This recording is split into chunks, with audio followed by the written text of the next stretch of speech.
Bonsoir, vous allez bien, j'espère que vous allez bien. On se porte bien parce qu'on peut être fier, parce que lorsque nous orientons nos oreilles vers le Cameroun, c'est toute la fierté et la joie dans tout le territoire camerounais. Je n'ai jamais vu ce peuple étant heureux. Je suis fier parce que ce peuple est fier. Mais c'est une première étape. Le combat n'est pas fini. C'est la première étape. Mais avant de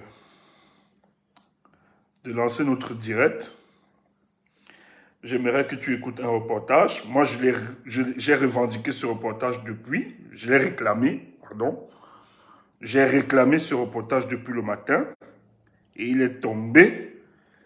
Et je veux que tu écoutes ce reportage avec moi. Les choses du pays.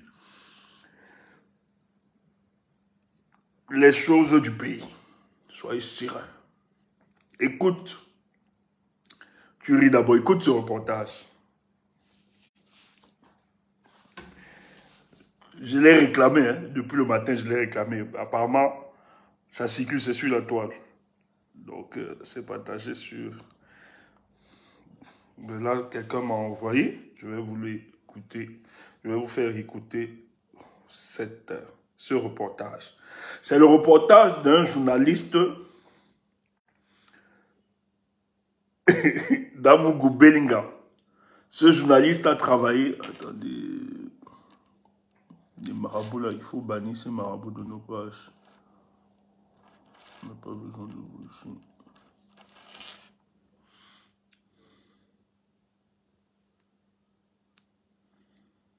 Ils pensent toujours que le monde commence. Quand on dit aux gens qu'il n'y a rien de nouveau sous le soleil, ils pensent toujours que le monde commence avec eux. Sa Majesté Jean-Pierre Amoublinga est actuellement en détention provisoire à la prison centrale de Yaoundé-Kondengui.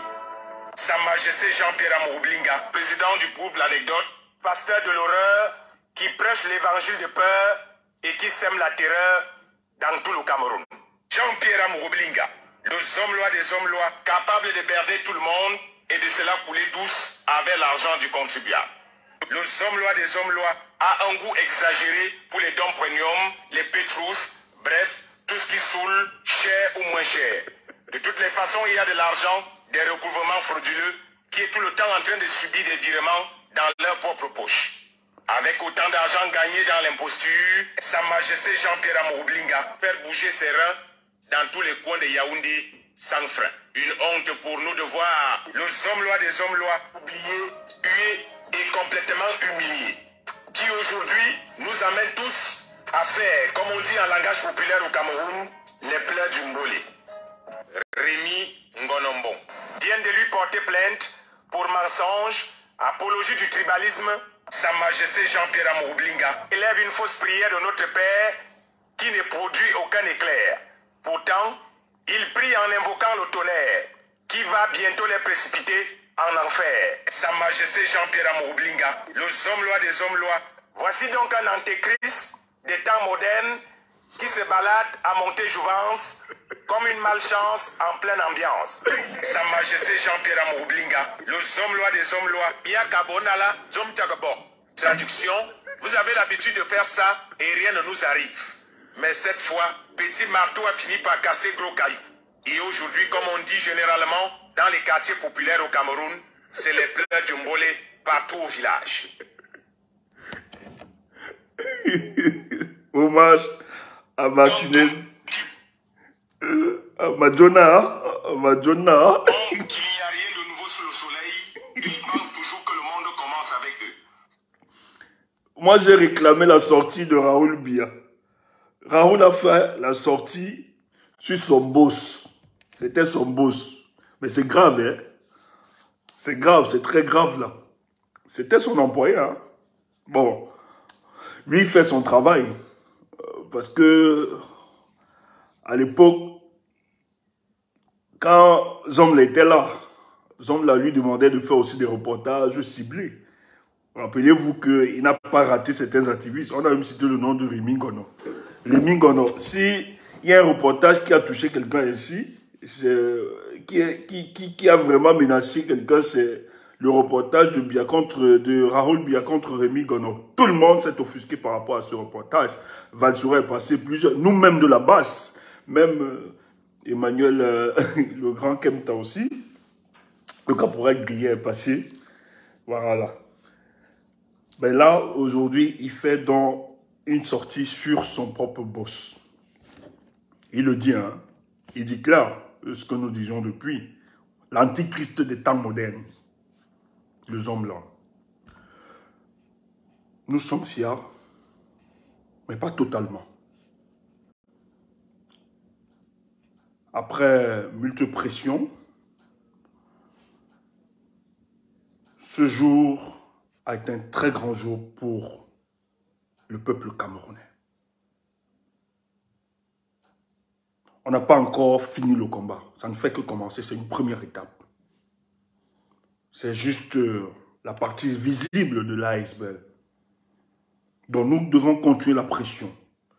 Mais avant de continuer dans mes propos, je ne saurais remercier, je ne saurais me taire sans toutefois remercier tous ceux qui sont mobilisés pour cette pression. Nous n'allons pas oublier les pays amis, en Afrique, en Europe, aux États-Unis, partout, toutes les chancelleries, la presse, TV5, qui a fait un très bon reportage, qui a fait une très belle interview avec Arnaud Fauger. Nous leur disons merci d'avoir exposé le gantérisme d'État qui se passe au Cameroun. Mais je ne saurais oublier tous ces activistes. J.P. Mingono, pour un travail, un brillant travail, ça il faut le reconnaître. Il nous a alertés, même si souvent on avait des points divergents. Oui, ce sont des analyses, c'est normal, ça peut arriver. Mais nous lui disons merci pour son travail et qu'il continue dans ce sens-là. Pas manquer de remercier Jumanto. Je ne vais pas manquer de remercier Valsiro. Il y a beaucoup des Ivoiriens, tels que Soulé de Paris. Bravo, merci. Je t'ai écouté. Merci pour ton soutien, frère. Merci pour tous ces autres blogueurs que je ne connais pas. Il y a beaucoup d'autres Ivoiriens, partout en Afrique. Des Gabonais qui se sont élevés, qui ont élevé leur voix pour nous. Merci pour tous ces activistes, influenceurs camerounais, pour votre travail d'éclairage, de sensibilisation.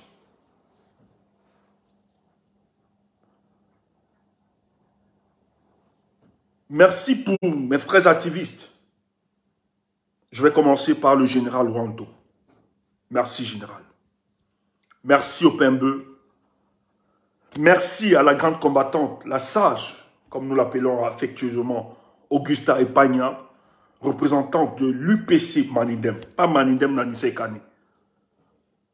Le vrai Manindem, créé en 1974, à Paris, pas l'histoire d'Anissé. Merci. Merci à M. Toko du SDF, représentant du SDF. Merci à Sandy. Merci à tous nos gars de la Belgique. Je pense à Kamel Claudia Williams, Omer de Banjoum. Je pense à Annie Choco, villageois du Quat en France. Je pense à Colin Nana, Bertie Le Camit. Je pense à... ils sont une multitude, franchement. Je pense à Agnès Lendi, je pense à Lucie Pauline, je pense à tous ceux-là, Laure Noutian, tous ceux qui se sont mobilisés. Vous êtes tellement nombreux, tellement, Motassi, tout le monde. Joseph, vous avez fait un travail exceptionnel. Merci pour le travail que nous avions fait en amont, en off, pour que les choses puissent avancer. Merci.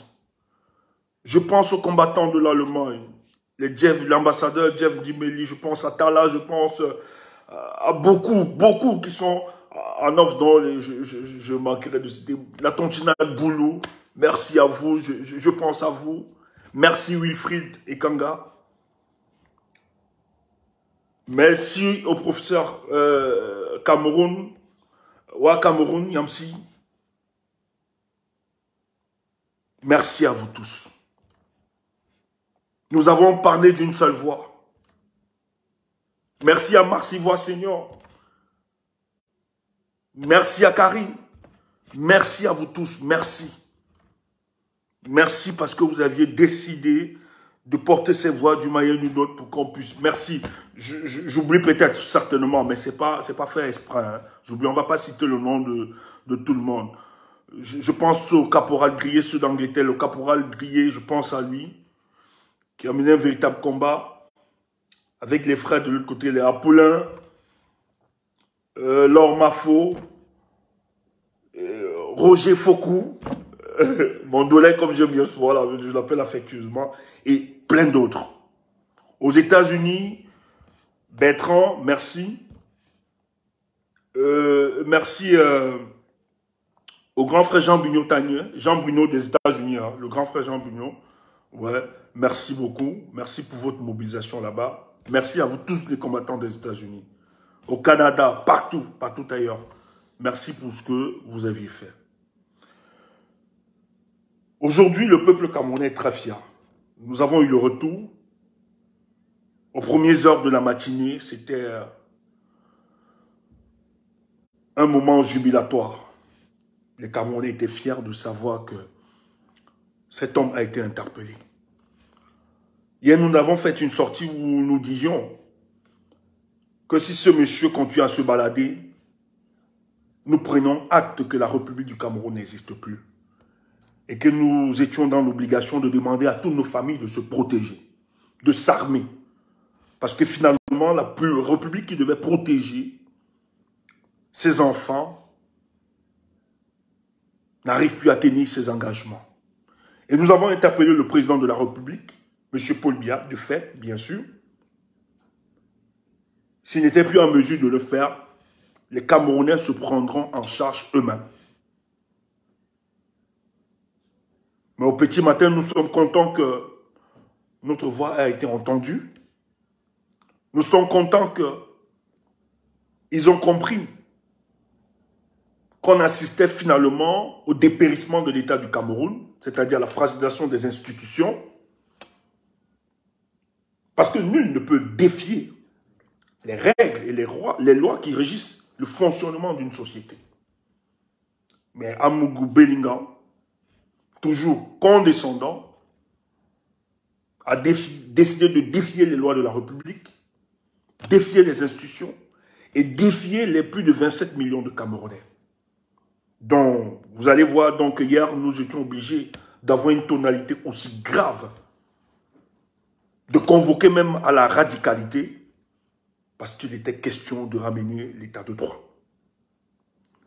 Mais ce matin, à notre grande surprise, il a été interpellé et actuellement, il est écoulé dans les locaux du CED, du secrétariat d'État à la Défense, au Cameroun. Mais ce que j'ai envie de dire, c'est une première étape. C'est une première victoire issue de la résilience du peuple camerounais. Et cette résilience est la conséquence de la mutualisation de toutes les forces vives de notre société. Pour une fois, j'ai vu les Camerounais, souvent divergents sur certains points, avoir un même discours, avoir une même vision, demander une justice pour Martinez Zogo. Malgré les déchirures, malgré la division, malgré des fissures idéologiques, on a pu regarder à l'essentiel. Et cette force, cette énergie nous a permis de toucher l'homme qui se considérait intouchable dans la République. L'homme qui a décidé d'utiliser les voies moins catholiques pour soustraire à la vie ceux qui souhaitaient une certaine probité dans notre société, une moralisation de notre société, Mais des mécréants tels que Amougou Bellinga ont décidé de lui soustraire la vie. Mais heureusement que Martinez Ogo, avant sa mort, le disait, qu'il sait que le combat qu'il mène, c'est un combat qui pourra le détruire. C'est un combat où il pourra laisser sa peau. Mais il le faisait, ce combat, non pas pour lui, non pas pour sa famille, mais il le faisait à cause du peuple camerounais. Nous avons beaucoup de respect. C'est pour ça que Martinez Ogo, pour nous, transcende la notion de la tribu. Pour nous, c'est un Camerounais non seulement courageux, audacieux, mais un véritable patriote qui, lui, restant au Cameroun, connaissant la férocité, la dangerosité de ces mercenaires d'un autre nom, a décidé de s'affronter à eux, non pas seulement intellectuellement, mais aussi physiquement. Mais ces babous, ces lâches, ont décidé de lui ôter la vie. Et vous avez vu de quelle manière. La torture qu'il a endurée, ses souffrances physiques, parce qu'il le faisait pour que le peuple soit libéré des imposteurs de la République. Martinez, nous allons continuer ce combat, là où tu as laissé. Nous te rassurons, là où tu te trouves, dans cette félicité. Oui, j'insiste, dans cette félicité, parce que tu as mené le bon combat. Tu as donné ta vie en sacrifice. Tu as donné ta chair en sacrifice. Et parce que tu as donné ta chair en sacrifice, tu bénéficies aujourd'hui le processus de divination qui te permet d'entrer dans la félicité. La cour des êtres angélisés. Tu n'as pas regardé au matériel. Tu n'as pas regardé à ta petite famille. Tu n'as pas regardé à ton ennemi. Tu n'as pas dit, j'ai des enfants que je veux voir grandir. Or, tu pouvais le faire. Tu n'as pas dit, j'ai ma petite famille que je veux encadrer. Tu n'as pas accepté les jetons et les dépannages pour te taire face à la vérité. Comme d'autres l'ont fait au Cameroun comme dans la diaspora, nous avons vu des influenceurs, des musiciennes, des chanteuses prendre l'argent du sang afin de museler notre voix, notre parole, notre discours. Mais heureusement que le Cameroun ne sera plus jamais comme avant. Nous avons franchi une étape où M. Paul Biya, président de la République, qui gère du main de fer le Cameroun depuis plus de 40 ans. Mais depuis 2018, Paul Biya est conscient de la résistance, est conscient de la résilience du peuple camerounais, qui est prêt à tout. Pour que chaque Camerounais, d'où qu'il se trouve, se sente respecté. Et nous sommes foncièrement fiers, non pas seulement à cause de l'arrestation d'Amougou Bellinga, parce que pour nous, il ne représente rien. C'est une libellule. Sur le plan politique, il ne représente rien pour nous. Mais nous sommes fiers parce que la mort de Martinez Ogo a permis de mutualiser les forces, a permis de réchauffer les relations entre certains qui étaient très sceptiques de notre combat. Moi, j'ai eu beaucoup de témoignages, des gens d'hier qui n'étaient pas souvent très d'accord avec nous, mais qui de plus en plus nous félicitent et reconnaissent le bien fondé de notre combat. Nous avons été salués, gratifiés par nos membres de nos familles partout. nous avons redonné de l'espoir. Nous avons suscité cet espoir au peuple camerounais. Mais nous sommes fiers parce que, à partir d'aujourd'hui, quiconque dans ces républiques croyait être intouchable, croyait être au-dessus de la loi, ils doivent comprendre que leurs jours sont comptés. Et cette mobilisation du peuple camerounais a bénéficié aussi du soutien des externalités. La presse internationale s'est invitée. Les gouvernements se sont invités. Beaucoup ont mis la pression pour demander la transparence parce qu'on connaît le régime de Paul Biya. Mais ça ne doit pas finir. Parce que dans cette dénonciation de Martinez Zogo et dans l'écoute du témoignage de Justin Dawe, qui est le chef de ce commando qui a assassiné Martinez Zogo, dans son aveu au CED, le directeur des opérations de la DGRE, dans le service de renseignement extérieurs camerounais, s'est révélé par le directeur des investigations de Reporters sans frontières, Arnaud Frouget, qui dit le nom de l'homme d'affaires Amougou Bellingham est cité, mais aussi le nom du ministre de la Justice. Et que c'est par le coup de fil du ministre de la Justice que le coup fatal a été assommé à Martinez Zogo et qui rentre dans la mort. Donc, dans un pays sérieux, le président de la République, M. Paul Biya, vous avez écouté la voix des Camerounais, vous aviez encore écouté. Nous sortons ce soir pour vous dire qu'il y a urgence d'un remaniement ministériel. Vous devez exposer tous ces ministres, non pas seulement Laurent Esso, mais Motazo aussi. Parce que Martinez, quand il parlait, il disait qu'Amougou Bellingham bénéficiait ces fonds par la complicité du ministre des Finances, Motazo. Et son assassinat, c'est le directeur des opérations qui le dit, c'est après le coup du fil du ministre de la Justice, Laurent Esso, qu'on a tué Martinez Zogo. Donc cette semaine, nous exigeons un remaniement ministériel.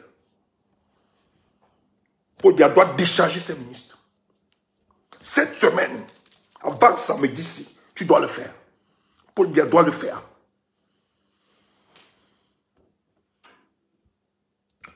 Ils doivent aller se présenter. Ils doivent être interpellés. La première étape est passée aujourd'hui. Nous attaquons la deuxième étape. Livre-nous d'abord ces ministres. Et ça ne va pas finir. On ne peut pas se moquer des Camerounais de cette manière. Nous exigeons un remaniement ministériel dans l'urgence. Parce que l'enquête est claire. Les assassins de Martinez Zogo, les exécutants et les commanditaires de cette mission sont des hauts cadres de la République. Même au niveau de la présidence. Tous ceux qui sont cités. Le DCC doit tomber. Alors, le doit tomber, il doit répondre. C'est leur clan. Le général Aïvo doit tomber, tous. Donc, ce n'est pas fini. Tout le spectacle qu'on a vu, Amougou Bellingham, ce n'est que la partie visible de l'iceberg. Nous réclamons la tête de tout cela. Soit on est dans une république bananière, ou soit on est dans une véritable république. Et le ministre de la Justice, ce n'est pas la première fois que son nom est cité dans le cas des décès des journalistes au Cameroun. Avez-vous oublié l'histoire de Bibi Gota? Un journaliste qui a été torturé, enfermé à Kodegi. On l'a exécuté. Et le ministre de la Communication à l'époque, je crois que c'était Issa Chiroma, est venu pondre un communiqué soit disant qu'il était mort, il était atteint du VIH, du VIH. Que c'est ça qu'il a emporté. Quel mensonge.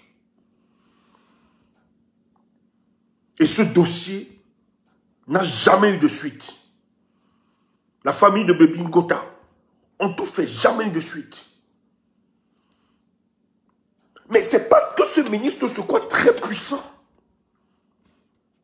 qu'il continue la même démarche à éliminer les voix dissonantes dans notre République, à éliminer les personnes qui ne sont pas d'accord avec eux. Lorsqu'on expose tout le banditisme, toute la mafia à la tête de l'État, il faut éliminer ces gens. C'est trop.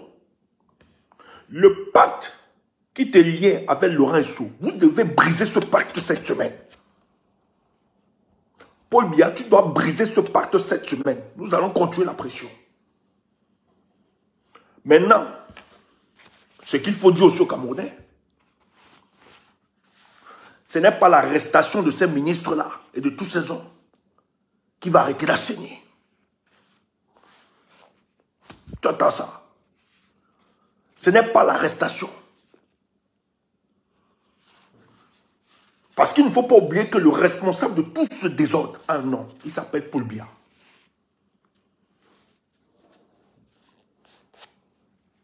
Les criminels gèrent un État. Ceux qui sont censés nous servir, ceux qui sont censés nous protéger, c'est eux qui nous tuent.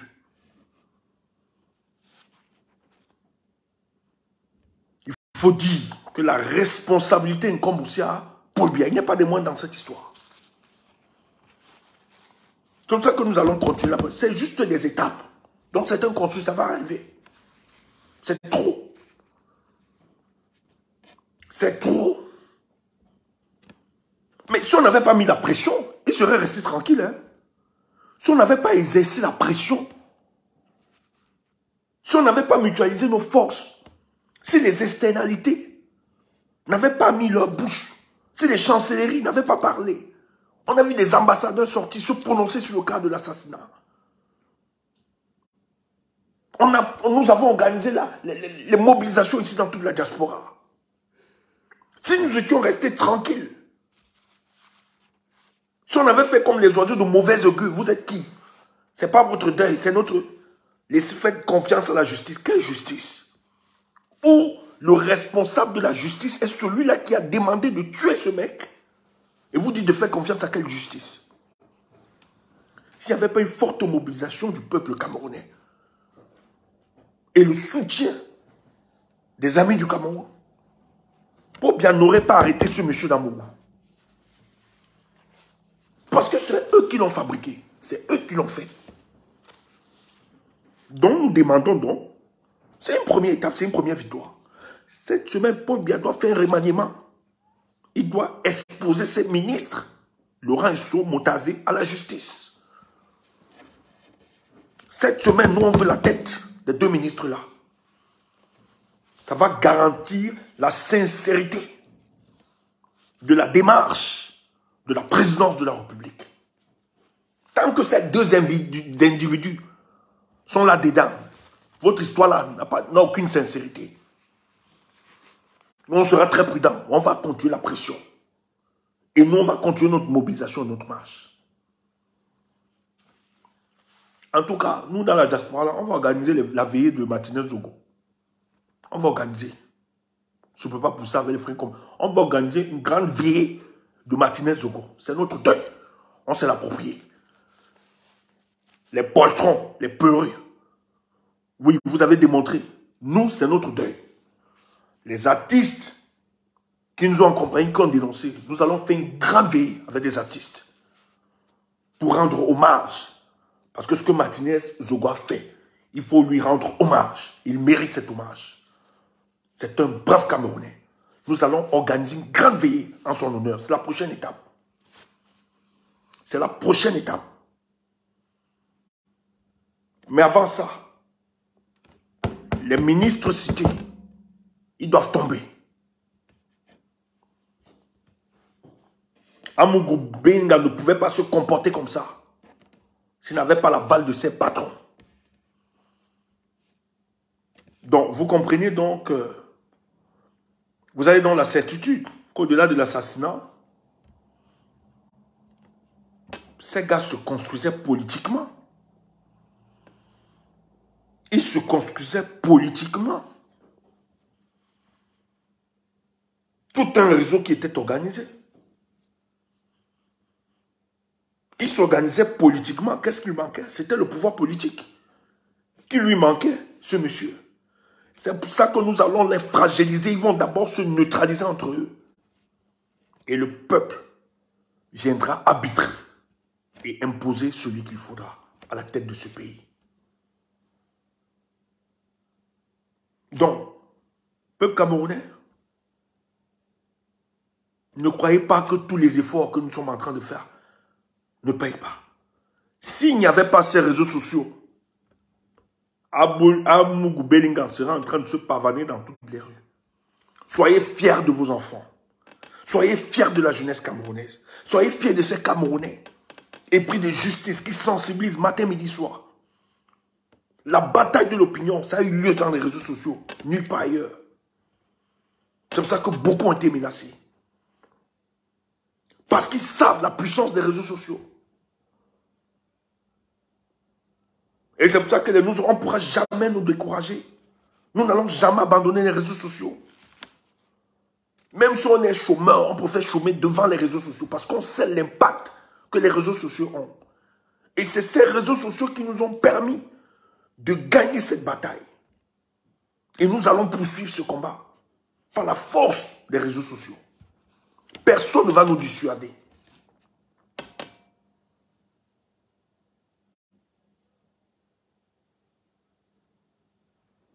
Il n'y a pas plus fort. Ce monsieur a sémé désolation au Cameroun. Il a brisé des vies. Ce monsieur a tué des gens. Il a détruit des familles. Il a rendu des familles éplorées.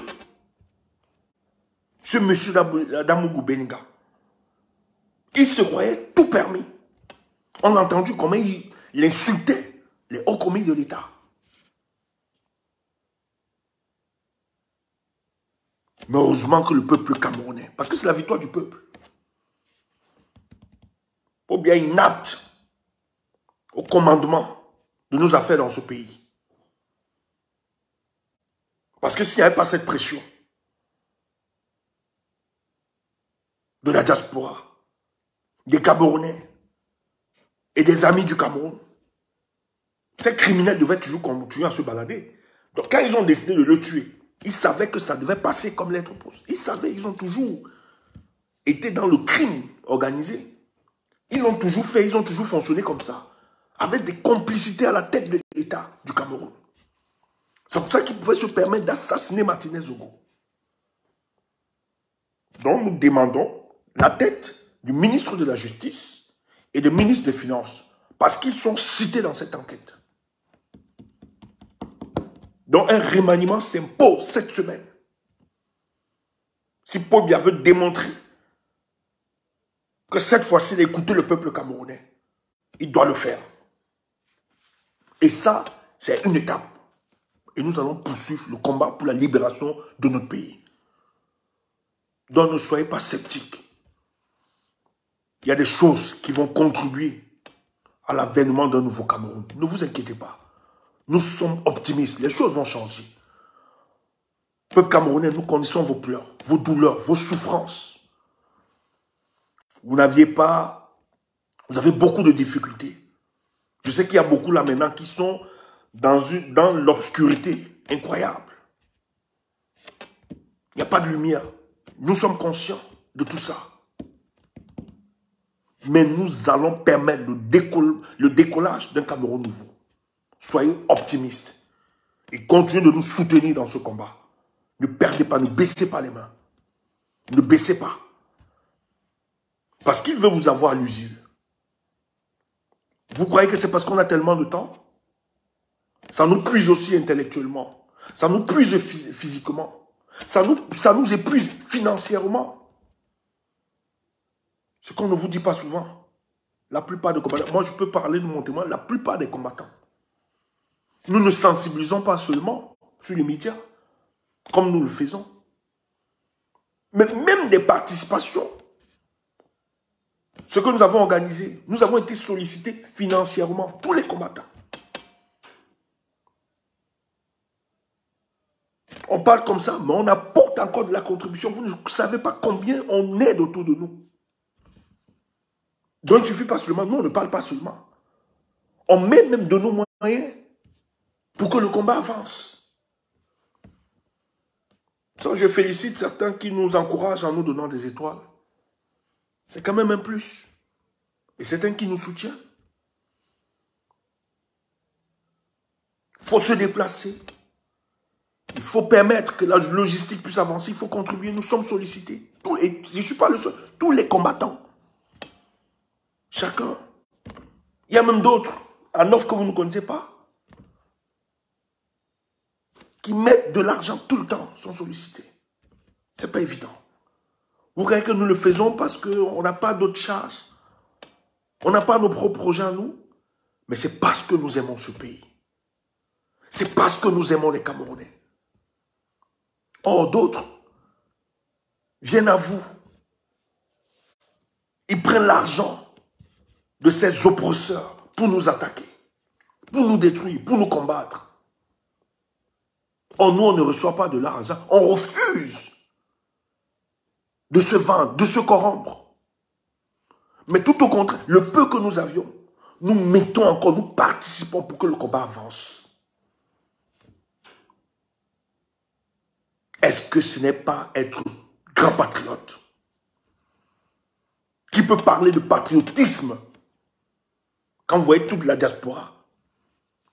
Quand vous voyez la brigade anti-Sardina se mobiliser? Ce groupe, ce sont des véritables patriotes. Et ça, il faut saluer. Il faut encourager ça. Donc, je ne vais pas entrer dans les détails de ce qui s'est passé, le film. Vous avez vu, vous avez toutes les informations, c'est sur les réseaux sociaux. Il est en cellule. On a arrêté son petit pingouin, un autre idiot imbécile. Ils sont dedans, ça c'est bien. Je pense que ça va donner beaucoup de leçons. Parce que la richesse, si c'est ce genre de richesse, méfiez-vous, jeunes. Si c'est ce genre de richesse que vous cherchez, méfiez-vous.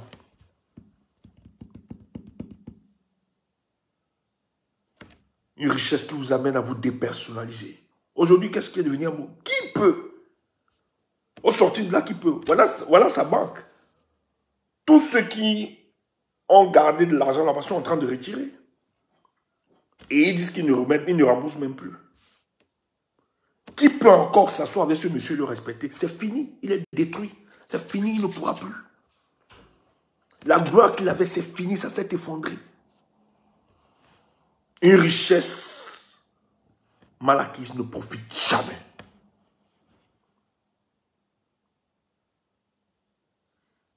Ne soyez pas les serviteurs du matériel.